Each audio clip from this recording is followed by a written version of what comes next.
Semakin berat kesalahan orang yang dilakukan kepada Anda, maka ketika Anda mampu memaafkan, semakin besar pahala yang Anda dapatkan. Begitu. Maka Rasul mengatakan besarnya pahala tergantung beratnya tantangan. Maka kalau memaafkan itu ringan, ya tidak ada spesialnya memaafkan itu. Kalau memaafkan itu ringan, ya tidak perlu pahala yang besar untuk memaafkan. Justru karena memaafkan itu berat, maka Allah menggantikan ganjarannya dengan pahala yang besar. Sekarang begini, tidaklah seorang hamba memaafkan kecuali Allah menjadikannya semakin mulia. Panjenengan tulis, ada 4 cara membalas kesalahan orang lain. Ada berapa? 4. Ini masih poin yang kedua. Ingat dulu, ada berapa tadi? 5. Saya sampai jam berapa? Enggak, serius, setengah 11. Siap, tenang aja. Yang bisa jawab saya kasih hadiah haji tahun depan tanpa antri. Mau apa enggak? Syaratnya cuma 1, bayar dewe. Itu toh. Lo enggak apa? Lo kenapa kok tiba-tiba langsung? Lah ya makanya kalau Anda siap gitu, Allah kasih duitnya. Nggak usah GR wong duit kok Gusti Allah kok ya. Nanti insya Allah sama Pak Bahlil dikasih bagi hasil dari hutan yang dibongkar itu ya. Iya insya Allah. Sudah lanjut.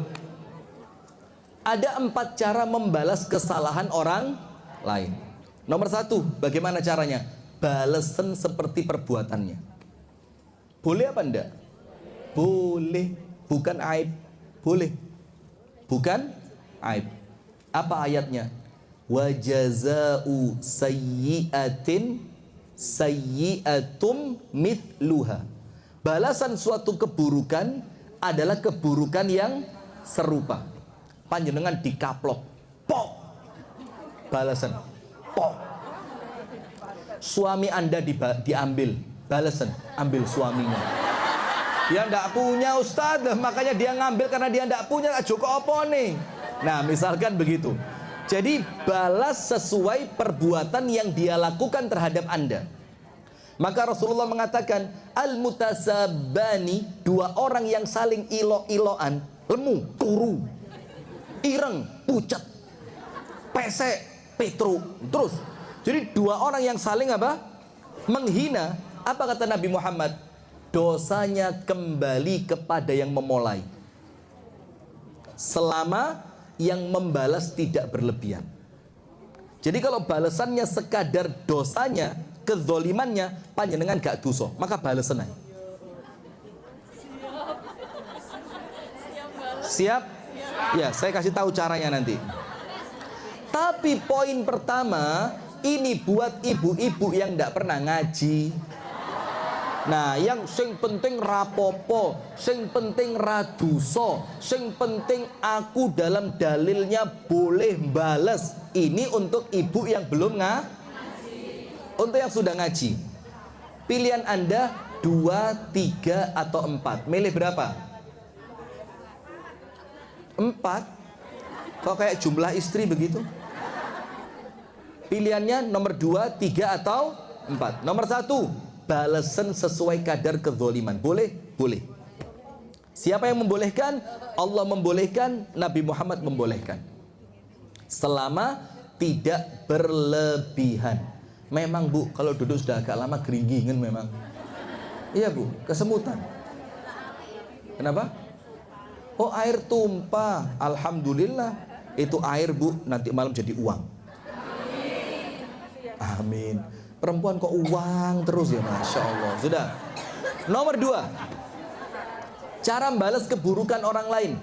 Jangan balas di dunia, tuntut di akhirat.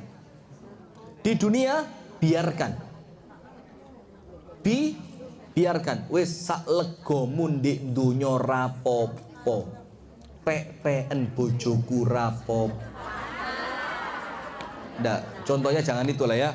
Wes, sampai ngelokni aku, memfitnah aku, bongkar aibku sakarepmu. gak tak bales di dunya, tak tuntut di apa dalilnya? Panjenengan semuanya tahu hadis orang yang bangkrut. Tahu kan orang bangkrut?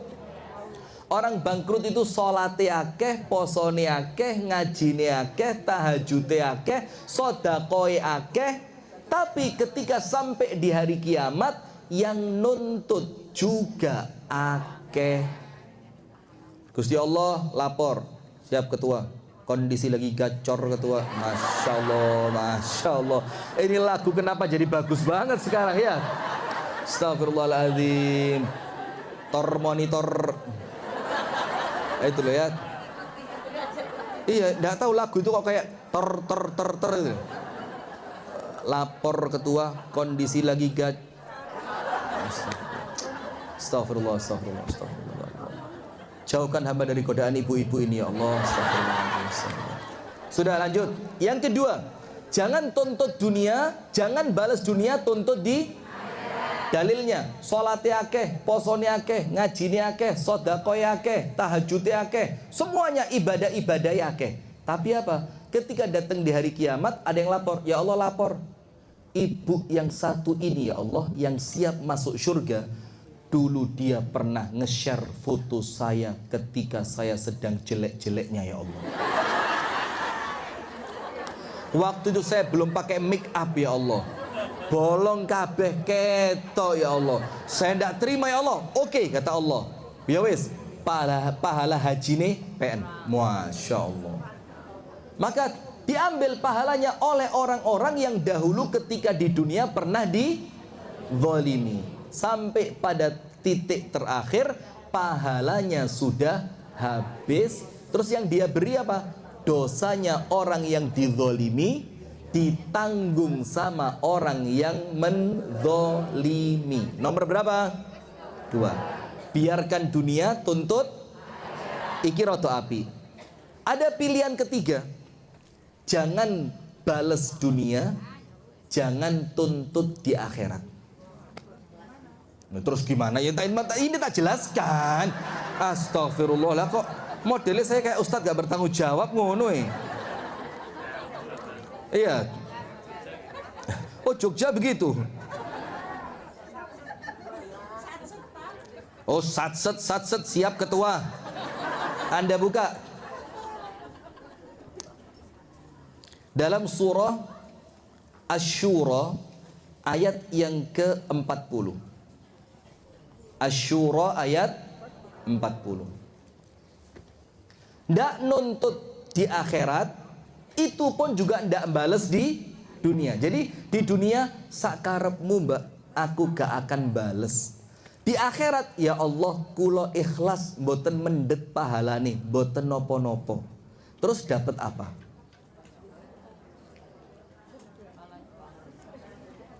Ayo, dapat apa? Pahalanya banyak? Lah ndak nuntut kok dia. Ridho, ikhlas, koyo iso ae. Sudah baca ayatnya. Faman 'afa wa aslaha fa ajruhu 'ala Allah. Barang siapa yang 'afa, memaafkan di dunia, wa aslaha, memperbaiki keadaannya ndak pakai nuntut di akhirat.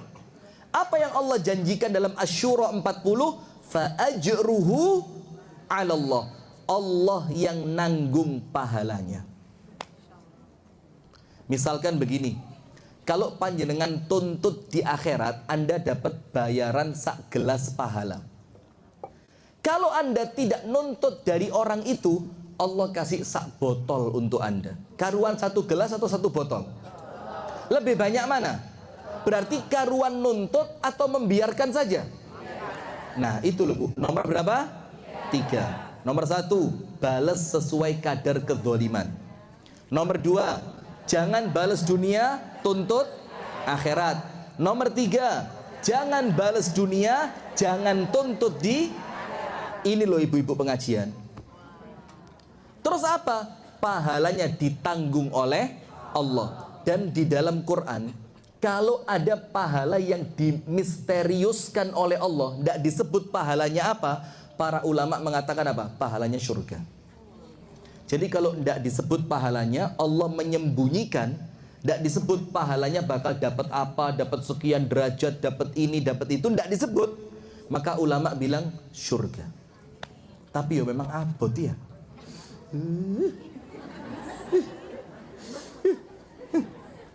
Rasanya kudu merekes.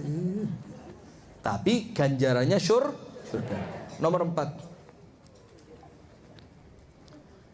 Tidak membalas keburukannya di dunia, tidak menuntutnya di akhirat, dan tidak pula sekedar mengharap pahala dari Allah, tapi membalas keburukannya dengan kebaikan.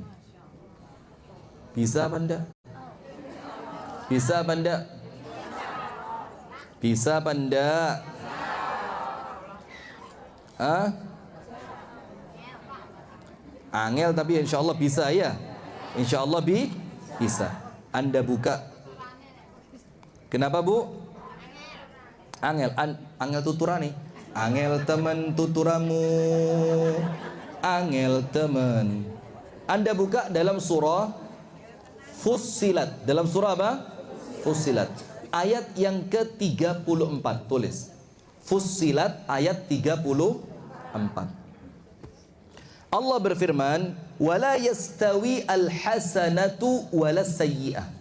Tidak pernah sama antara yang baik dan yang buruk. Tidak akan pernah sama. Balas dengan keburukan dan membalas dengan kebaikan tidak mungkin sama.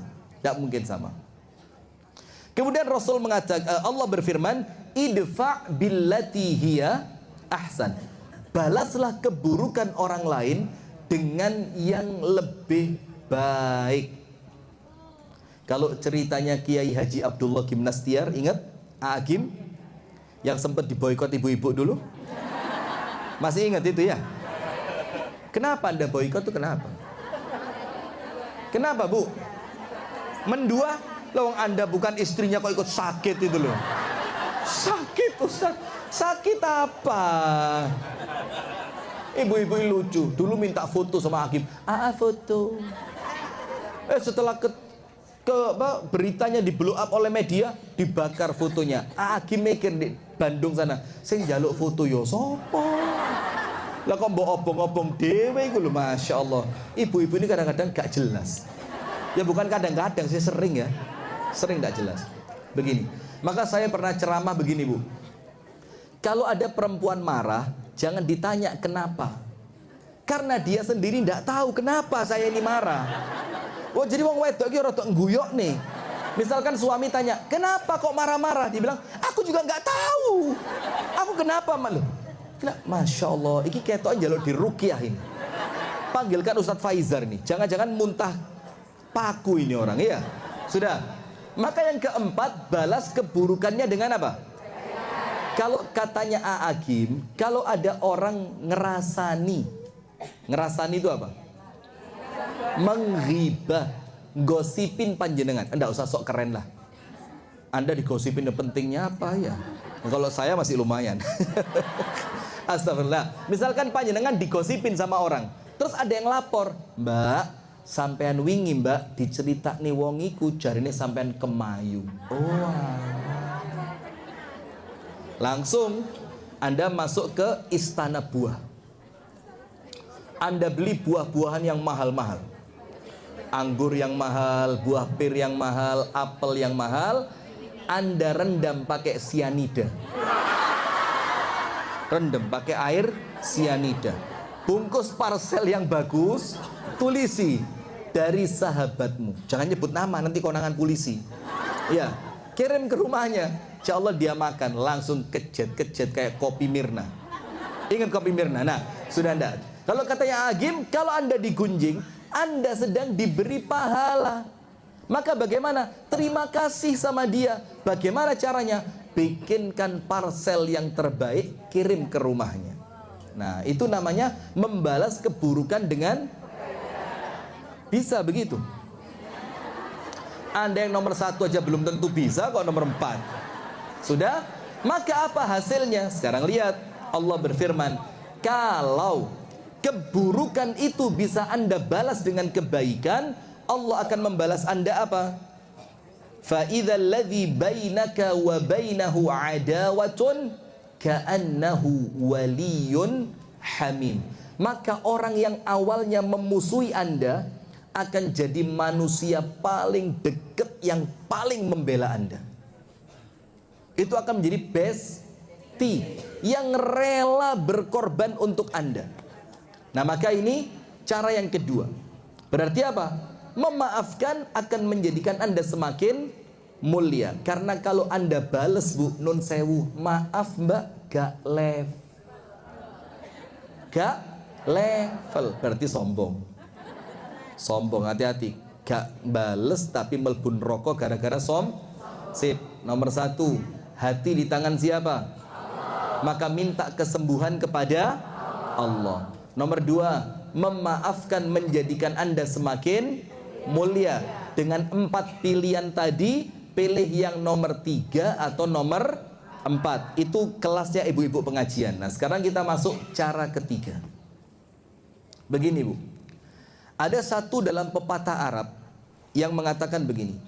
Kalau kamu mencari teman yang tidak punya aib, golek konco sing gak duwe aib, gak tahu ngelarani, gak tahu ngapusi, gak tahu mengkhianati, gak tahu ngelirik bojone panjenengan. Misalkan, maka dikatakan dalam pepatah tadi, kamu akan hidup selamanya tanpa teman. Kamu akan hidup apa? Selamanya tanpa teman. Nah, maka poin ketiga, sing wis ya wis, bagaimana? Mengerti keadaan manusia yang memang mereka tempatnya salah dan dosa. Seperti yang pertama tadi, semua manusia pasti melakukan salah. Nah, sekarang pada poin yang ketiga, walian. Walian itu apa? Lah, bahasa Inggrisnya. Oh, bahasa Inggrisnya walian apa? Divorce? Efesya. Tadi malam di Masjid Gede Kauman ada yang pintar bahasa Inggris. Apapun bahasa Inggrisnya, make wes gitu. Apa, Bu? Turn off. Putar balik.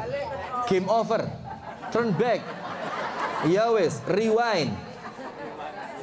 Apa lagi? Wes pokok ikulah. Tor monitor ketua ya, Masya Allah. Sudah. Sekarang Anda balik. Kalau bahasa Arabnya ra'san 'alal 'aqib. Apa? Pinter, Masya Allah. Sudah, dibalik bagaimana, Bu? Begini, kalau saya yang salah, kepingin tidak dimaafkan? Ayo coba mikir. Maka bermuamalahlah kepada orang lain sebagaimana Anda ingin diperlakukan. Betul apa enggak? Kalau bahasa gampangnya, lek gak gelem dijiwit. Wow, kompak. Kayaknya korban semua sih ini ya. Nah, maka kalau memang enggak mau dicubit, jangan. Maksudnya begini, kalau panjenengan ketika salah kepingin dimaafkan, maka apa?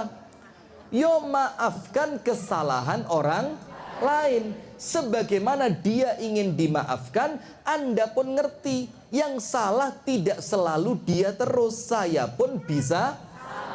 Contoh, pernah dengar Ibunda Aisyah meneriaki Nabi Muhammad karena kesalahannya? Masya Allah. Nggak tahu saya, Jogja ini ngajinya apa nih? Jadi pernah sekali Ibunda Aisyah itu jerit di hadapan Nabi Muhammad. Wah, jerit. Ini hadisnya sahih. Pas Abu Bakar lewat di depan rumahnya Nabi bersama Ibunda Aisyah. Yang Aisyah itu adalah putrinya Abu Bakar. Maka Abu Bakar gak terima. Wih, anak saya kurang ajar. Masa Nabi diteriakin? Maka fasami'a Aisyata rafi'atan sautiha 'indan Nabi. Abu Bakar itu mendengar Ibunda Aisyah mengangkat suaranya kepada Nabi. Langsung Abu Bakar masuk. Blung. Apa yang terjadi? Fatana walaha. Lu kok mati? Baterainya habis. Masya Allah, bal, Masya Allah. Panggah kebiyen, Pak. Maafkan. Jangan dendam. Sudah? Maka ketika itu fatanawalaha. Apa Bu tanawalaha? Abu Bakar langsung ngangkat tangan, nun sewu nggih, mau memukul ibunda Aisyah. Di depannya siapa? Nabi Muhammad. Pas di depannya Nabi, oleh Nabi tangannya Abu Bakar dipegang. Cep. Fa amsaka Rasulullah yada Abu Bakrin. Dipegang tangannya. Terus Rasulullah bilang apa? Ya Abu Bakrin, laisa lihada ji'tahuna. Abu Bakar, kamu datang ke rumahku bukan untuk marah-marah sama istriku. Dibelani, Bu. Padahal ibunda Aisyah pas marah kepada siapa? Nabi. Lah kok bapaknya datang? Coba panjenengan, Pak. Istri Anda sedang marah-marah. Wah, uring-uringan gak jelas. Lah kok bapaknya istri datang ke rumah? Anda akan membela istri atau malah yo ngene iki Pak bendino, Pak, bendino. Iki sampai siket krungu sedino, Pak. Aku mulai awal rabi sampai saiki 20 tahun, Pak. Kira-kira kalau kita begitu ya? Subhanallah. Ini Rasulullah tidak, ketika ibunda Aisyah pas mengangkat suara di hadapan Nabi, Abu Bakar masuk mau dipukul sama Rasul, tangannya dipegang, celep. Abu Bakar, kamu datang bukan untuk marah sama istri saya. Kalau kamu datang hanya untuk itu, silahkan keluar. Pergi Abu Bakar. Tung. Langsung Rasulullah bilang apa sama ibunda Aisyah? Ya Aisyah, hadhihi bitilki. Aisyah, kamu tak belani di depan bapakmu, ijole salahku yang tadi. Berarti kita sekarang 0-0. Itu menunjukkan apa? Wali'en. Tidak terus orang lain yang salah, Bu. Kadang-kadang siapa yang salah? Kita. Mungkin panjenengan disalahi orang, tapi panjenengan ingat panjenengan mungkin pernah salah juga kepada orang lain. Maka dengan itu adil. Apa, Bu? Adil. Nomor 1, hati di tangan Allah, minta sama Allah. Nomor 2, semakin memaafkan semakin mulia. Nomor 3, yang adil.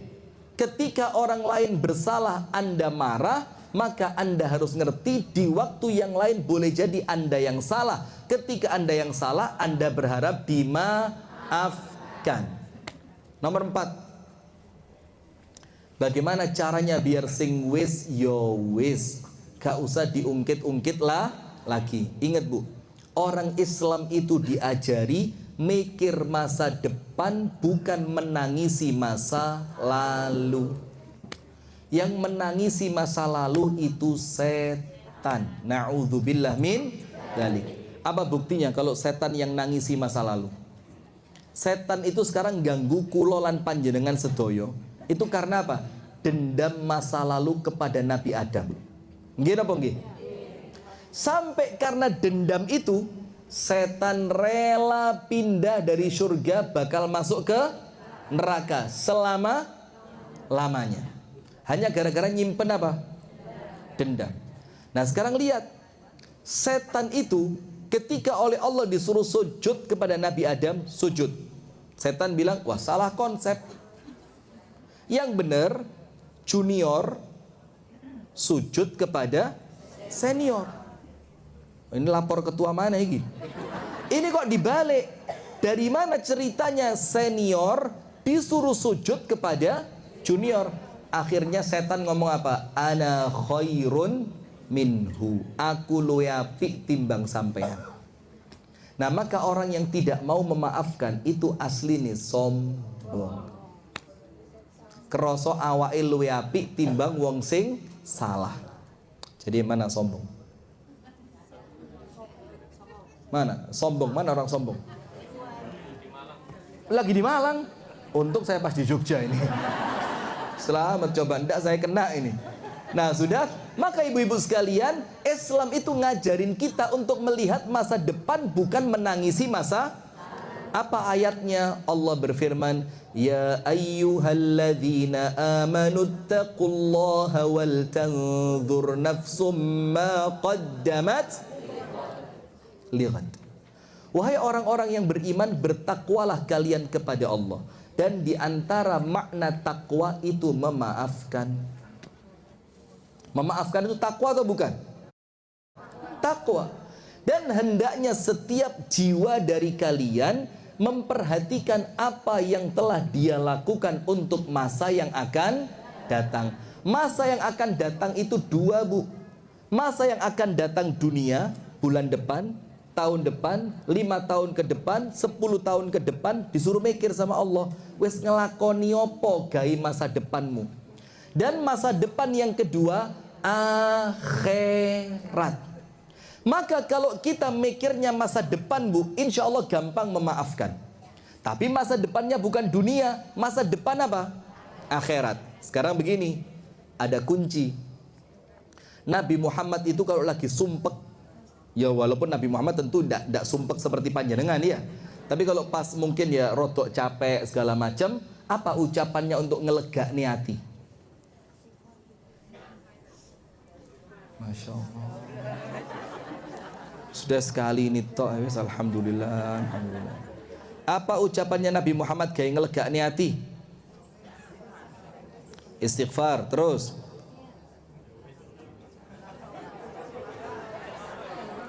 sing wis yo wis. Ini Nabi Muhammad apa Nabi Jogja? Astagfirullahaladzim. Begini, Bu, Nabi Muhammad ketika hatinya mulai terasa lelah, ucapannya apa? Allahumma la aisha illa aishul akhirah. Allahumma la aisha illa aishul akhirah. Coba diulang.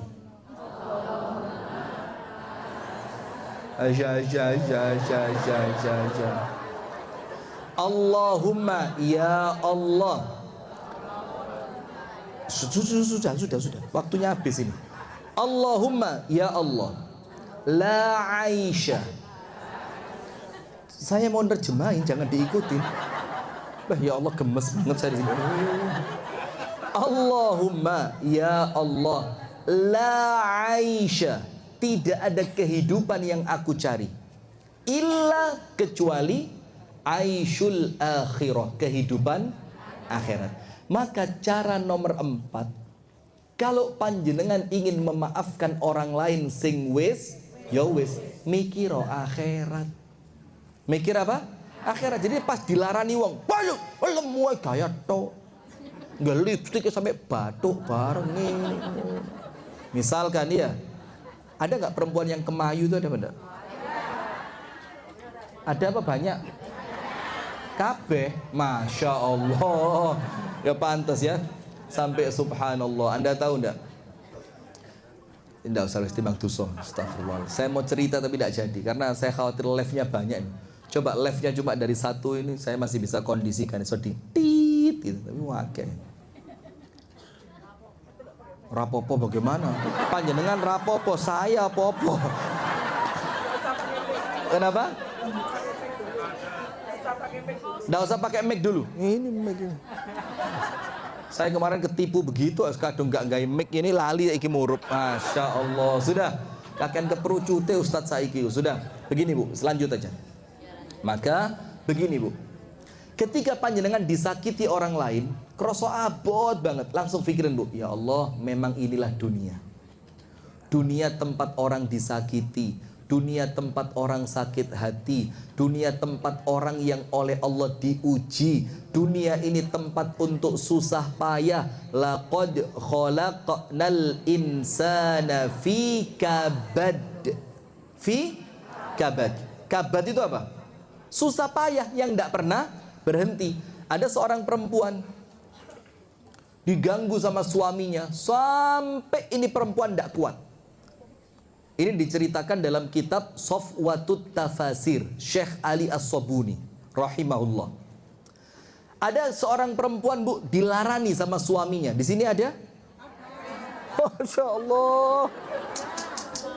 Nasib Bu, rabi sepisan dilarani mana ya Allah. Sudah disakiti sama suaminya sampai perempuan itu nggak kuat lagi. Wes gak kuat. Akhirnya apa?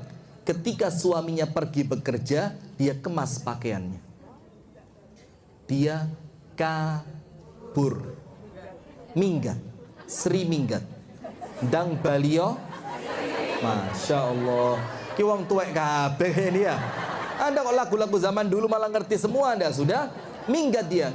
Ketika minggat, dia berjalan kaki dengan harapan akan pindah ke rumah orang tuanya. Dia mikir, aku iki sak sorono-sorone uripku sing duwe wong tua sing bakal nyayangi aku.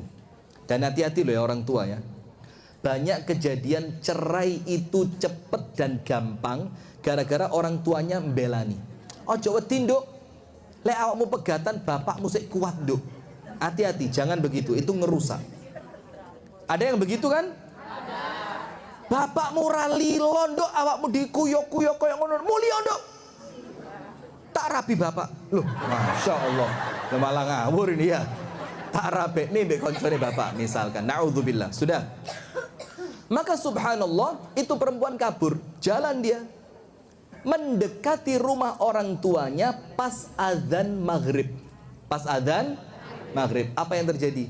Berhenti dia sholat. Itu loh orang zaman dulu. Sak minggat-minggate seiling. Saiki gak minggate lali sholat. Sudah. Masuk ke masjid sholat. Pas di masjid tadi, dia mendengarkan imamnya baca apa? Laqad khalaqanal insana fi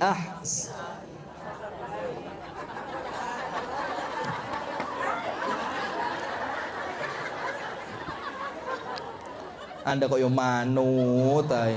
Laqad khalaqanal insana fi kabad. Allah telah menciptakan manusia dalam keadaan susah. Mikir ini perempuan. Oh, memang hakikatnya dunia, hakikatnya manusia tercipta dalam keadaan susah payah. Maka dia mikir, saya di rumah suami susah payah. Kalaupun saya akan pindah ke rumah orang tua, rumus itu tidak akan berubah. Tetap saya akan mendapatkan kesusahan dalam bentuk mungkin yang berbeda. Apa yang terjadi, Bu? Gak sido minggat. Dia balik ke rumah suaminya, dia minta maaf ke suaminya, dan pada akhirnya itu menjadi kebaikan mereka berdua. Nah lihat, maka ngerti yo hakikat dunia. Maka kalau pas dilarani wong, ilingo, Allahumma la aisha illa aishul akhirah. Ya Allah, tidak ada kehidupan yang hamba cari kecuali kehidupan akhirat. Cek lego hati ini. Itulah dunia. Terakhir yang kelima. Bagaimana caranya sing wis? Ya wis, agar kita ini atine enteng, gak gampang nyimpen dan dendam, agar kita ini senantiasa jauh dari kotornya hati. Yang kelima, Bu, ini paket. Apa? Paket. Nomor 1, cari teman yang baik yang bisa mengingatkan Anda. Nomor 2, cari majelis ilmu yang menenangkan hati Anda. Yang ketiga, betul-betul. Yang ketiga, ibadah sing kuat. Nomor 1 apa? Cari teman yang baik. Yang teman itu akan menasehati Anda. Saya punya cerita ini kisah nyata. Tapi mudah-mudahan tidak kejadian di Jogja. Ada 2 orang perempuan bestian. Yang satu tidak bersuami, tidak punya suami. Yang satu suaminya kerja ikut kapal di tengah laut. Sama-sama kosong sekarang. Dan suami yang kerja di laut ini sistemnya berapa? 3-1. Apa 3-1 itu? 3 bulan di laut, sebulan di darat pulang. Nah maka ketika si istri ini ditinggal suaminya, ngobrol-ngobrol sama bestinya, Mbak, suamiku sekarang susah ditelepon. Bestinya bilang apa? Yang sabar. Wong suamimu itu kerja juga untuk kamu dan anak-anakmu. Dinasehati. Tidak lama lagi curhat, Mbak. Biasanya kalau susah ditelepon, nanti tidak lama lagi dia balas telepon, Mbak. Sekarang sudah tidak. Sampai 3 hari saya nggak ditelepon, Mbak. Kadang-kadang saya WA nggak dibuka. Yang sabar. Suamimu kan kerjaannya di sana nggak ringan, boleh jadi nggak sempet pegang HP. Dinasehati, curhat lagi, dinasehati terus sampai satu titik di mana ketika si istri ini curhat sama temennya bilang apa? Mbak, kok kuat sih? Mumpung masih muda loh mbak. Kalau ada apa-apa, dapat suami yang baru gampang. Ayo mbak, dipikir mateng-mateng. Eman loh mbak, umur gak bisa balik mbak. Mumpung masih muda. Terus akhirnya muncul, padahal awalnya baik-baik saja. Kemudian ketika terus-terusan curhat, si temen mulai menangkap peluang. Oh, ya wis, mikir mbak, mumpung masih muda. Toh laki-laki lain yang mau sama kamu juga banyak. Sampai singkat cerita, qadarullah cerai. Itu perempuan dengan suaminya yang bekerja di laut. Percis, ndak nambah, ndak kurang. 3 bulan pas setelah cerai, suaminya tadi diambil sama temen curhatnya. Ayo mau apa ndak kayak gitu? Ini kejadian.